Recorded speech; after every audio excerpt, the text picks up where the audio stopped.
we're going to put a close to the Mariners season right now. So Mariners took it all the way to game 161 before being totally eliminated from postseason play. Keep this as broad as possible. Was the 2016 Seattle Mariners season a disappointment? I'm going to say not at all. The Mariners went over 500 on the season. Not something to hang your head on, but definitely room for improvement there. A handful of guys had career years. Robinson Cano had 195 hits on the season, including 107 runs, and a career high of 39 home runs. On defense, Cano committed only 3 errors all season for a close to perfect fielding percentage of .996. And Kyle Seager, to carry over to him, had 166 hits on the season, a career high of 89 runs, and another career high of 30 home runs. On the defensive end, Seager added to his list of career highs with 110 putouts and 373 assists. So I would say definitely not a disappointment for the Mariners there. There's plenty of things that they can walk away feeling good about. That's absolutely right. Drew, what do you think? Well, no. Well, yes. If you expected them to do anything more than what they have done since guys like Junior, Huff, and the big unit departed town, then yeah, it was a disappointment. But as the one out-of-towner and dispassionate observer in the room of Mariners baseball, because y'all love your Seattle sports and Christian bleeds Mariners baseball, just bleeds Mariners baseball, they had a great year. They did what everyone expected them to do, so how could it be a disappointment? They played with your heartstrings, messed with you a little bit, won a bunch of games, had a good run at the end, almost did it, and was the same ex-girlfriend that we've talked about all year and broke your heart in the end, just like we knew she always would. Yeah, I mean, a little bit of heartbreak, but with so many unanswered questions entering spring training, it was tough to sit down and go, okay, they're going to go 85 and 70, whatever. Because Jerry Dipoto had brought in so many new players. 60 guys enter spring training camp. 60. 31 of those guys were new to the organization. More than half. So it was tough. They got off to such a hot start. At the end of May, the M's were 30-22. They were leading the AL West, and it was at that time you start to look around and you go, oh, they got a chance. This could be fun. And it was fun. But then June happened. By the end of June, the team was 40-39. Just one game over 500. That's 10-17 in the month of June. Not good. July, the team was 12-12, so they didn't really get back on track during July. All those injuries. Felix Hernandez was hurt. He was out with a calf injury. It was tough. And then towards the end of the year, like you said, they didn't do much at the trade deadline, and then all of a sudden they were back in it, and it was fun to watch. In that sense, it's a disappointing year, but the whole Mariners roster wasn't one that you were necessarily afraid of. You look at other rosters around the league, rosters that are in the playoffs right now. There's 5 or 6 guys where you're like, oh, I really don't want to pitch to him. Right? The Mariners, there's 3. Everyone else you can live with. Leonis Martin batted around 240 all year long. It's not a guy you're afraid to pitch the ball to. Adam Lind, he had 20 home runs, but he was batting in the 230s. That's not a guy that you're like, oh. Pedro Serrano-esque, Christian. It's not good. Mike Zunino was exciting when he came back from AAA. Everyone was so excited to see him back. But for the rest of the year, he wasn't great. Mike Z batted 207 with 12 homers. So, you have to have the guys help out the middle of the order that was so good. And that didn't happen. And that's where the team fell short, in my opinion. I mean, Christian, you pay more attention to this than any of us. I mean, yeah, I'm a big baseball fan, but my loyalties lie in a completely different state. Mm-hmm. Lacey likes her M's baseball and she wants the M's to win, but you believe this stuff, like I said. So I kind of want to direct the question your way. So what do you think about the front office? Are we talk about women's basketball since you've been here is trending up, right? Mm-hmm. You're the observer. You write all this stuff. You watch every game. You know that men's basketball is trending up. Football is trending up. Everything's going up. What about the Mems? Where are they trending? Talk to us here. The guys who are going to come out of the season looking best are Scott Service and Jerry Dipoto. Okay. Jerry Dipoto, new general manager. Like I said, he brought in 31 new players to spring training camp. If the team comes out and falls flat on its face in those first 2 months, there is no support for what Jerry Dipoto has in mind. He has a plan, and it's very obvious what he wants to do. He doesn't want home run mashers, which is what the Mariners were. They finished in the top 5 in home runs this year. He wants the team to be more athletic. He wants the team to be faster, play better defense, which in turn makes your pitching better without getting better pitchers. Yeah, you can save money in the bullpen. Exactly. Scott Service, he didn't do too bad a job really managing the team, and baseball is one of those sports. Half the time I feel like I can go out there and manage a baseball team. I couldn't coach an NFL team. I couldn't coach an NBA team. But, if you love baseball, you pay attention to it, you feel like you could manage it. It's in books. Read Brian Kinney's book. It's great. He brought kind of the direction that Dipoto was going is the additions of Ben Gamel and Dan Vogelbach. Gamel batted .308 with an on-base plus slugging of .785 with 26 doubles and 43 walks in AAA. He's an outfielder. He's known for his speed and his defense, even with the .308 batting average in AAA. Guys like Franklin Gutierrez are probably done being a Mariner, unless Gutierrez's buddies, Cano and Felix Hernandez, lobby for him to come back. No more Franklin Gutierrez. It's time for the team to get younger. Dan Vogelbach has a chance to be a superstar as well.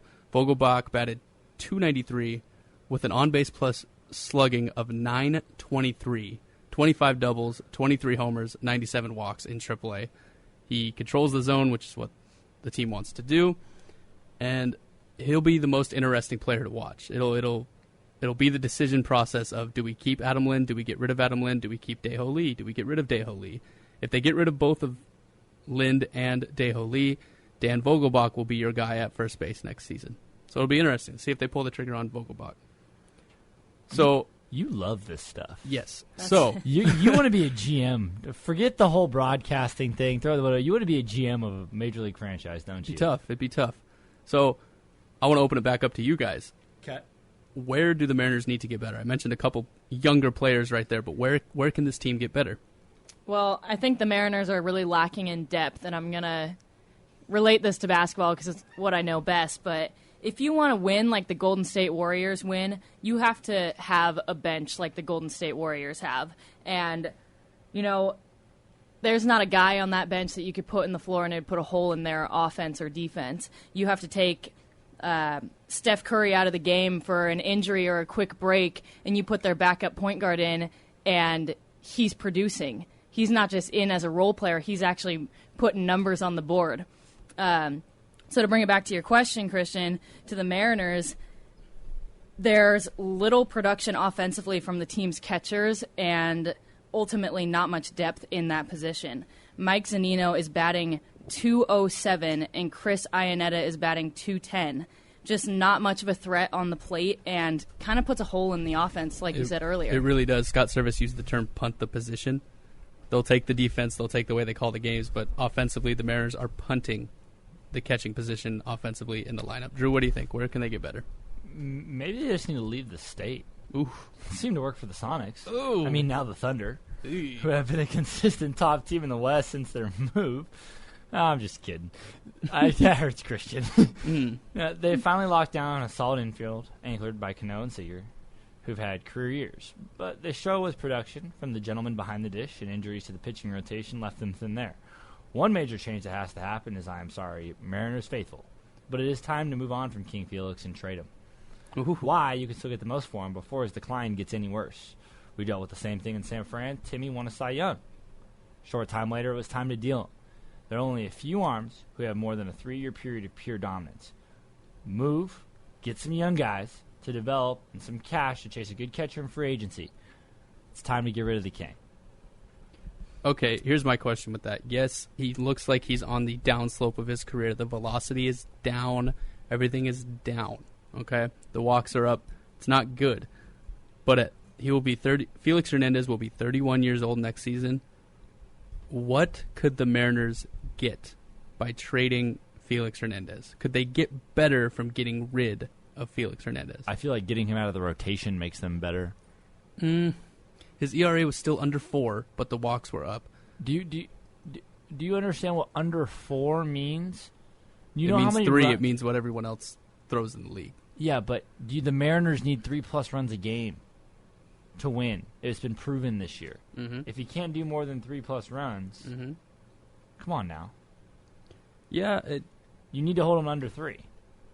I don't think they can get better from getting rid of him. I don't think they can gain anything. You're not going to gain a superstar prospect by getting rid of him. I'm not asking you to gain a superstar prospect. I'm asking you to free up some cash and bring some young guys into the rotation. If you're really going to go the route of make my defense better around my pitchers, just get a bunch of ground ball young guys. You know what I mean? If that's the direction you want to go, do it. Don't hang your hat on Felix striking out 10 a game.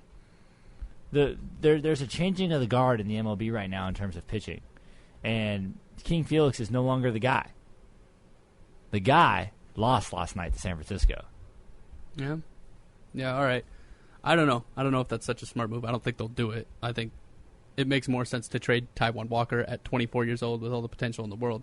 That's a trade worth doing because you could get something out of that. Yeah, but you have so much money in Felix. It's too late. That's exactly the point, too. Teams won't take on his contract. It doesn't make sense. Cut him. Cut him. He's going to get his money regardless, so it's baseball. All right, let's go league-wide. Playoffs are upon us. Saw the Giants win last night. We saw the Blue Jays win a couple nights ago. Who'd you pick? Well, before Drew goes on his Drew, calm down. Before Drew goes on his rant about the Giants, let me just get my quick 2 cents in. I think the Cubs are going to take it all the way because right now they have the most wins in the league at 103. They're riding this high, and I think they're going to ride it out all the way to the World Series. That's a good All pick. right. Safe pick. All right, Drew. Okay. You ready? Mm-hmm. Let me read you the things that have happened since the last time the Chicago Cubs have won a World Series. Oh, here we go. History lesson from the history major. That's what he does. Here we go. Are you ready? Both TV and radio were invented. 14 teams were added to Major League Baseball. Halley's Comet has passed Earth twice.